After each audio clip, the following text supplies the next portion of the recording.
A police officer suffered serious injuries while pursuing a car filled with criminals. Eventually, he experienced a severe seizure, and the doctor was on the verge of pronouncing him dead. However, a dog noticed something unusual and intervened. What unfolded next showcased a level of loyalty that is truly extraordinary. Sergeant Corey Masterson leaned hard on the steering wheel of the Crown Vic. His blues were on, and the siren was blaring. He'd been on the tail of these perpetrators for almost 15 minutes. They had dodged him in the center of town, but now that they had made their way to the interstate, where there was less chance of hurting innocent bystanders, the playing field was level. He'd eyed the SUV ahead of him and then glanced briefly in the rearview mirror at Reno in the back seat. The Belgian Malinois was sitting straight up, his ears perked, and his intelligent eyes following the chase. Suddenly, the perpetrator's SUV veered hard left, shot ahead, and then stopped on the shoulder of the road. All four doors opened, and the criminals piled from the vehicle like rats abandoning a ship, scuttling into the woods lining the interstate. Corey looked Reno dead in the eyes and said, "You stay here for now, boy."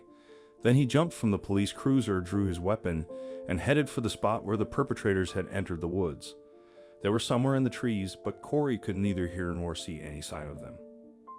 Cautiously, he edged deeper into the woods, crabbing sideways to cover every angle, his firearm raised, and all his senses on high alert. When the blow came, his world suddenly turned into a slow-motion event. As he fell to the ground, Corey knew he'd been ambushed. He understood that he'd been hit on the back of the head with something heavy, and that he was in the process of losing consciousness. The last thing Corey did before everything went black was activate the button that would open the car door and release Reno from the car. When the door opened, Reno shot into action like a streak of lightning. His nose told him exactly where to go. In the distance between the trees, he saw Corey motionless on the ground with a large man sitting on his stomach. The man had a huge knife in his hands. He lifted it, preparing to stab Corey. Reno doubled his pace and flew into the air.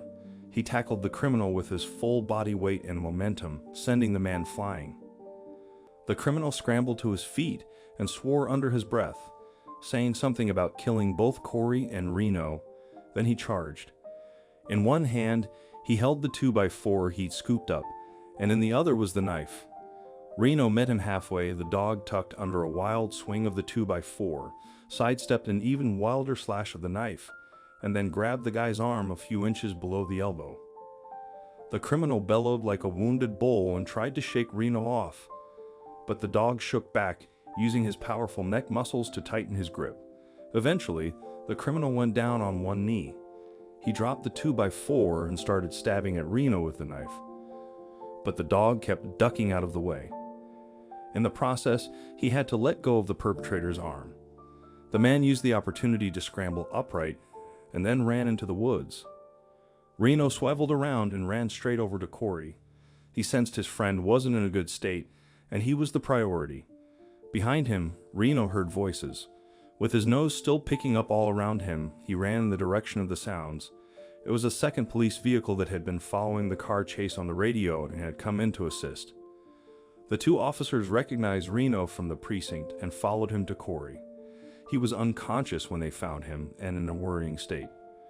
Once they got to the hospital, things weren't looking good.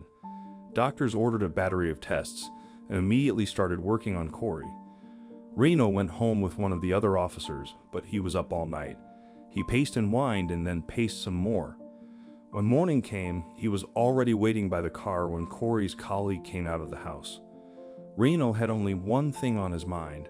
He had to get to Corey as quickly as possible. There was no telling if his friend needed him. At the hospital, the doctor shared the troubling news. Corey had suffered a severe skull fracture from the blow to the back of his head, and there was bleeding in his brain too. He was in a coma, and only time would tell if he would ever get better. They hadn't allowed Reno into the ICU, and he was left lying by the front door of the emergency room. When Corey's fellow officer came out again, Reno looked around anxiously for Corey, but he was nowhere to be seen. He tilted his head and looked at Corey's colleague as if to say, "Where's Corey?" The officer shook his head and opened the door of the patrol car for Reno to slip into the back seat. Reno followed with his tail down. It was as if he could sense what was going on. 3 months later, Corey, who was still in a coma, was brought back home with hopes that familiar surroundings might help him wake up. The whole police station joined to escort the ambulance, and arrangements were made for 24/7 care. Reno, Corey's loyal dog, stayed by his side. One Thursday morning at around 5 o'clock, Reno sensed something unusual about Corey. He rushed out of the room and alerted Corey's caregiver, who followed him to Corey's bedroom. There, they found Corey's eyes open and focused. He greeted Reno weakly and stroked the dog's head. Over the next few months, Corey's recovery was slow and challenging due to muscle weakness from lying down for so long. It would take several months of physiotherapy for him to regain mobility. Then the unthinkable happened one night. Corey tried to get out of bed to go to the bathroom.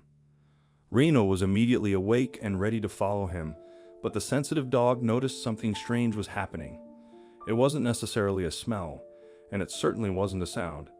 It was more like something in the air that set his senses on high alert. Reno tilted his head and looked carefully at Corey. His friend was on his feet now, but still very unstable. The next moment, Corey's face contorted into a pained expression.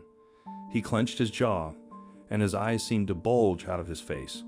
Reno streaked down the passage to the caregiver's bedroom. He scratched, barked, and snarled until he could hear movement inside the room, and then ran back down the hall to Corey's bedroom. By now, Corey had fallen. His body was still convulsing, and a thin layer of foam covered the corners of his mouth. The caregiver came into the room and took over. She spoke softly to Corey, placing a pillow under his head to support his neck, and gently rolled him onto his side. She checked his pulse and listened for breathing, then she phoned the doctor. When the physician arrived, he examined Corey and then shook his head. He turned and spoke urgently to the caregiver. There was a general status in the room. They were talking and acting as if Corey was dead. Reno had seen this many times during his service. People acted like this when people had died.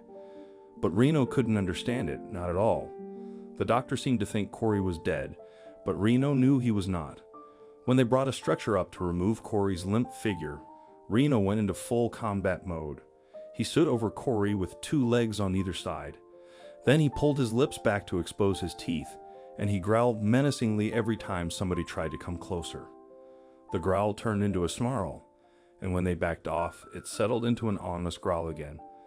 This went on for more than an hour, then a second hour passed.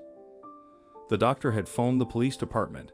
He wanted them to send somebody over to pick up the dog so they could remove Corey's body. The captain himself arrived on the scene. When he saw Reno standing over Corey's lifeless shape, he looked down at his feet. He told the doctor this was not going to be as easy as it seemed. Corey and Reno had been comrades for 7 years, and they had a virtually unbreakable bond. Reno watched all of this play out in front of him. Somehow, he had to get them to understand that they were wrong. Corey wasn't dead, he could feel it. The doctor told the captain that Corey had no heartbeat and wasn't breathing. No amount of CPR would bring him back now. But while he was speaking, Corey started coughing. Reno stood to the side but still kept a beady eye on the doctor and the captain. The next day, the doctor was on TV, saying he saw something very unusual called the Lazarus effect. Corey looked dead, but it was because of a serious seizure from his head injury, not actually being dead. It took the doctor some time to figure it out, but the dog knew all along that Corey was still alive. Corey got better with his loyal friend Reno beside him. He knew Reno would always support him.